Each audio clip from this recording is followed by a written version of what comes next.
Hello दोस्तों, स्वागत है आप लोग का आरपीटेन करियर में। सो गाइस, मेरा नाम है Rohit Prajapati and today we are going to discuss about pricing techniques and methods. Pricing के टेक्निक्स एंड मेथड्स के बारे में डिस्कस करेंगे। वैसे आप स्क्रीन पर देख पा रहे हो, इससे पहले हमने प्राइसिंग और पूरी की पूरी एक मार्केटिंग मैनेजमेंट की बहुत ही बेहतरीन सीरीज चला रखी है। अगर आपने नहीं देखी है तो इस वीडियो को देखने के बाद उसे जरूर देख लेना। बहुत ही अच्छी आपकी मार्केटिंग मैनेजमेंट की नॉलेज हो जाएगी, काफ़ी अच्छे डिसीजन ले पाओगे मार्केटिंग मैनेजमेंट रिलेटेड चीज़ों के बारे में। ठीक है, तो फिलहाल बात करते हैं। देखिए, इस वीडियो में हम डिस्कस करेंगे cost based pricing, demand based pricing, competitor based pricing और अदर प्राइसिंग मेथड्स। कई और भी टेक्निक्स होती हैं, उनके बारे में भी डिस्कस करेंगे। चलिए शुरू करते हैं सबसे पहले कॉस्ट बेस्ड प्राइसिंग से। सो कॉस्ट बेस्ड प्राइसिंग, देखिए गाइस, आप नाम से ही समझ सकते हो कि कॉस्ट बेस्ड प्राइसिंग क्या है। कॉस्ट बेस्ड प्राइसिंग मतलब आपके प्रोडक्ट की जो कॉस्ट है उसके अकॉर्डिंग प्राइसिंग रखना, है ना। तो इसमें सबसे पहला आ जाता है कॉस्ट प्लस प्राइसिंग। इसमें क्या होता है, जो आपके प्रोडक्ट की टोटल कॉस्ट है उसमें कुछ परसेंट आप इंक्रीज कर दो, उसके हिसाब से अपनी प्राइस रख दो। मान लो आपके प्रोडक्ट की कॉस्ट आ रही है 10 रुपये, तो 10 रुपये में आपने सोचा कि भाई मैं 3 रुपये का प्रॉफिट कमाना चाहता हूँ उसके ऊपर, जो भी मेरी टोटल कॉस्ट है, तो मैं 13 रुपये का अपना प्रोडक्ट बेचूंगा। तो वो हो गया आपका कॉस्ट प्लस प्राइसिंग, मतलब आपकी जो कॉस्ट है उसके ऊपर आपने इंक्रीज कर दिया आपका प्रॉफिट जो भी बढ़ाना चाहते हो। तो टोटल कॉस्ट क्या होता है, ये थोड़ा सा आपके लिए जानना जरूरी। Total cost equal to fixed cost, variable cost. Fix cost fix होते हैं, वेरिएबल कॉस्ट रॉ मटेरियल वगैरह ये सब आ जाते हैं। फिक्स कॉस्ट आपका रेंट हो गया, ठीक है, मशीनरी वगैरह ये सब आपका फिक्स कॉस्ट हो गया, या पैसा जितना लग रहा है वो सब। ठीक है, total cost plus profit 1 to 1, जो मैंने अभी बताया आपको, इसी को कॉस्ट प्लस प्राइसिंग कहते हैं। ठीक है, इसको थोड़ा क्लीन कर दूं।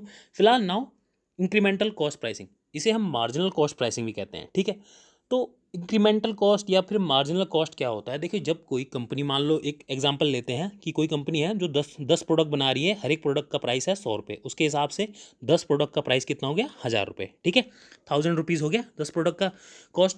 अब मान लो उस कंपनी ने डिसाइड किया कि भाई अब हम 2 प्रोडक्ट और एक्स्ट्रा बनाएंगे, उसी टाइम में उसी समय में 2 प्रोडक्ट और एक्स्ट्रा बनाएंगे। तो जो 2 प्रोडक्ट एक्स्ट्रा बन रहे हैं ना, एक्स्ट्रा बन रहे हैं, उनकी कॉस्ट क्या आ गई, एक प्रोडक्ट 100 रुपये का था, 2 प्रोडक्ट हो गए 200 के। ठीक है, तो 200 रुपये जो एक्स्ट्रा है ना, उसे हम मार्जिनल कॉस्ट कहेंगे।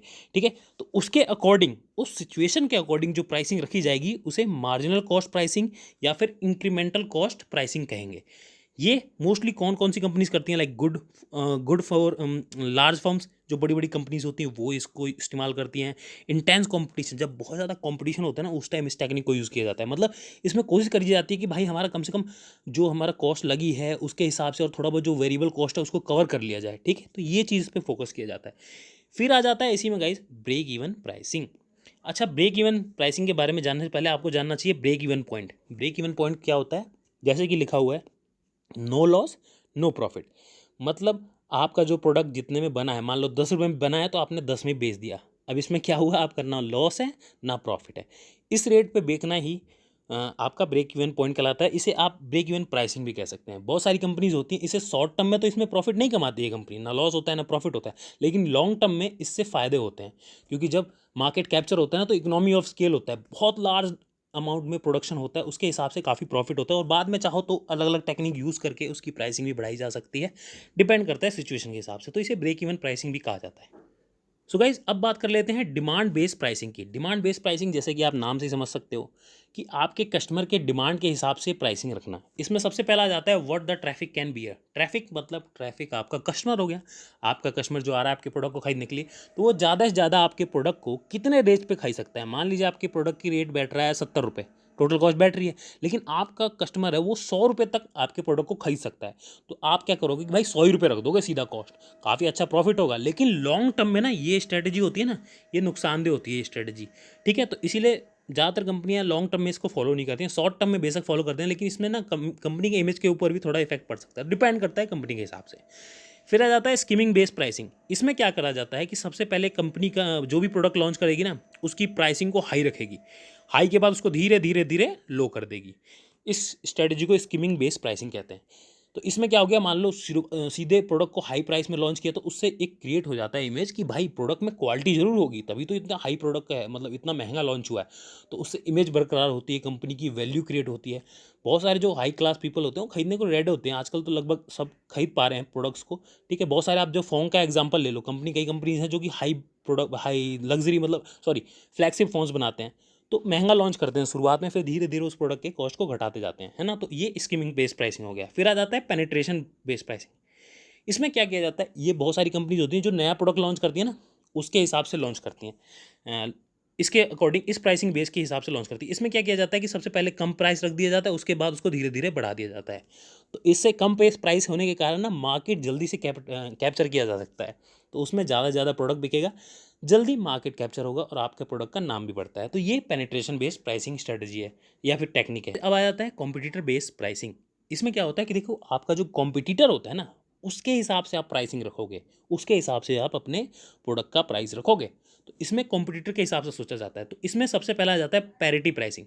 पैरिटी प्राइसिंग में क्या होता है कि आपने जो आपका कॉम्पिटिटर ने प्राइस का अपने प्रोडक्ट का अपना प्राइस रखा हुआ है ना, उसके अकॉर्डिंग, उसके लगभग या उसके आसपास या फिर एकदम सेम टू सेम आपने अपने भी प्रोडक्ट का प्राइस रख दिया है और मार्केट में लॉन्च कर दिया। तो उससे एक हिसाब बैलेंस कंपटीशन बना रहता है। ये हो गया पैरिटी प्राइसिंग। फिर आ जाता है डिस्काउंट प्राइसिंग। इसमें क्या किया जाता है कि कॉम्पिटिटर से सस्ता प्रोडक्ट आपने कर दिया, मतलब डिस्काउंट कर दिया। 100 में बेच रहा है सामने वाला, आपने कर दिया 90 में या फिर 80 में। तो इसको कहते हैं डिस्काउंट प्राइसिंग। फिर आ जाता है प्रीमियम प्राइसिंग।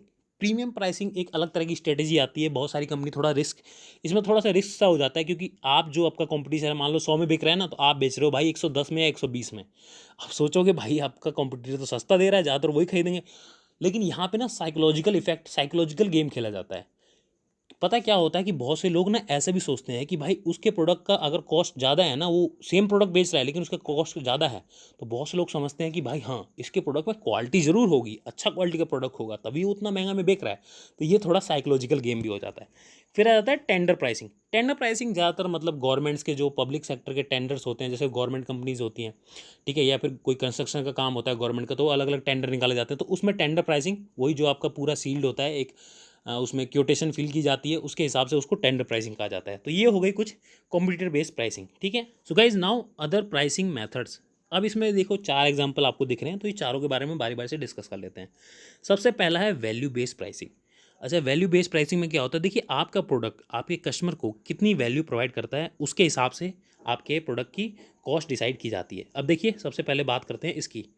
तो देखो, सबसे पहले ये थोड़े 4 एग्जांपल्स हैं। पहला ये है value, price and cost. Cost से ज़्यादा है प्राइस, प्राइस से ज़्यादा है वैल्यू। समझ रहे हो बात को? तो आपके जो प्रोडक्ट की टोटल कॉस्ट है, उससे ज़्यादा आपने उसकी प्राइस रख दी, लेकिन वो आपके प्राइस जो आप रखे हो उससे भी ज़्यादा अच्छी वैल्यू प्रोवाइड करता है आपके कस्टमर को। तो ये काफ़ी अच्छी एक स्ट्रेटजी है। फिर आ जाता है गाइज कौन सा, ये प्राइस, वैल्यू एंड कॉस्ट। मतलब कॉस्ट जो आपके प्रोडक्ट की है उससे ज़्यादा वो वैल्यू क्रिएट करता है, लेकिन वैल्यू से भी ज़्यादा आपने प्राइस रख दिया है। तो ये लॉन्ग टर्म में थोड़ा ख़राब हो सकता है, पर डिपेंड करता है कंपनी किस हिसाब से चूज़ करती है, ठीक है। ये हो गया वैल्यू बेस्ड प्राइसिंग। फिर आ जाता है ये वाला। इसमें क्या होता है, वैल्यू जो आपका प्रोडक्ट क्रिएट कर रहा है उससे ज़्यादा तो उसकी कॉस्ट ही है, और उससे भी ज़्यादा आपका प्राइस है। तो ये थोड़ा एक गड़बड़ सा मामला है। यहाँ पे अगर कस्टमर समझ गया कि भाई ये घटिया प्रोडक्ट है, फिर भी इसकी इतनी हाई कॉस्ट है, तो वो बेकार स्ट्रेटजी हो जाती है। फिर आ जाता है आपका ये, यहाँ पर जो आपके प्रोडक्ट की कॉस्ट है ना, उससे ज़्यादा वो उसका वो वैल्यू जनरेट करता है, और उस वैल्यू के हिसाब से ही उसके इक्वल टू में एकदम उसका प्राइस है। तो ये भी एक अच्छी स्ट्रेटजी है और ये भी एक अच्छी स्ट्रेटजी है। तो इसके हिसाब से आप अपनी प्राइसिंग स्ट्रेटजी बना सकते हो on the based of value based, ठीक है। तो ये वैल्यू के हिसाब से बनती है। फिर आ जाता है अफोर्डेबिलिटी बेस्ड प्राइसिंग।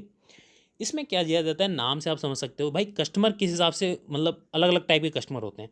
तो एक ऐसा प्राइसिंग रखा जाए जो कि हर एक क्लास के, मतलब हर एक सोसाइटी में अलग अलग क्लास होते हैं, मतलब कोई हर एक बंदा अलग अलग तरीके से कमाता है, कोई ज़्यादा कमा रहा है, कोई कम कमा रहा है, लेकिन उस अपने प्रोडक्ट जो बनाया है, आप उसकी प्राइसिंग ऐसे रखोगे कि हर एक सोसाइटी का, हर एक क्लास का बंदा खरीद सके। तो इसे कहते हैं अफोर्डेबिलिटी बेस्ड प्राइसिंग।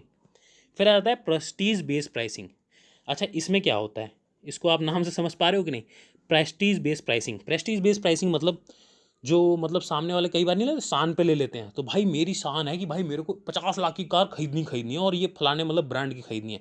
तो वो प्रेस्टीज बेस्ड प्राइसिंग होती है, समझे? तो उस हिसाब की जो प्राइसिंग करी जाती है उसे प्रेस्टीज बेस्ड प्राइसिंग करती है। बहुत बार बंदे अपने शान के हिसाब से लेते हैं कि मैं इस कंपनी का ही कार खरीदूंगा, या फिर मैं इस कंपनी की बाइक खरीदूंगा, या फिर मैं इस फलानी बिल्डिंग, फलानी बिल्डर्स की ही फ्लैट खरीदूंगा, या फिर अपने फलाने कपड़े ही खरीदूंगा फलाने ब्रांड के। तो ये प्रेस्टीज बेस्ड प्राइसिंग हो जाती है, उसके हिसाब से भी प्राइसिंग करी जाती है बहुत बार बढ़ा के, है ना। इसमें बंदे ज़्यादा से ज़्यादा खर्चने को तैयार रहते हैं। फिर आ जाता है गाइस साइकिल बेस्ड प्राइसिंग। अच्छा, साइकिल बेस्ड प्राइसिंग ना, ये इकोनॉमी के बेस पे होता है। मतलब इकोनॉमी कैसी चल रही है, ग्रोथ है, मतलब एकदम पीक में है, खूब बूम हो रहा है, खूब लोग पैसा कमा रहे हैं, तो उसके हिसाब से प्राइसिंग हाई कर दी जाती है उस टाइम। अगर रिसेशन का टाइम आ गया तो बहुत सारी कंपनियां प्राइस लो कर देती हैं, क्योंकि भाई लोगों के पास पैसा होता नहीं है, लोग खरीदेंगे नहीं। तो भाई कंपनी को तो अपना प्रोडक्ट बेचना है, नुकसान तो उनको भी होगा अगर प्रोडक्ट नहीं बेचेगा। तो उस टाइम कई कंपनियां घटा भी देती हैं, लेकिन बहुत सारी कंपनियां बढ़ा भी देती हैं। तो अलग अलग स्ट्रेटेजी हो सकती हैं।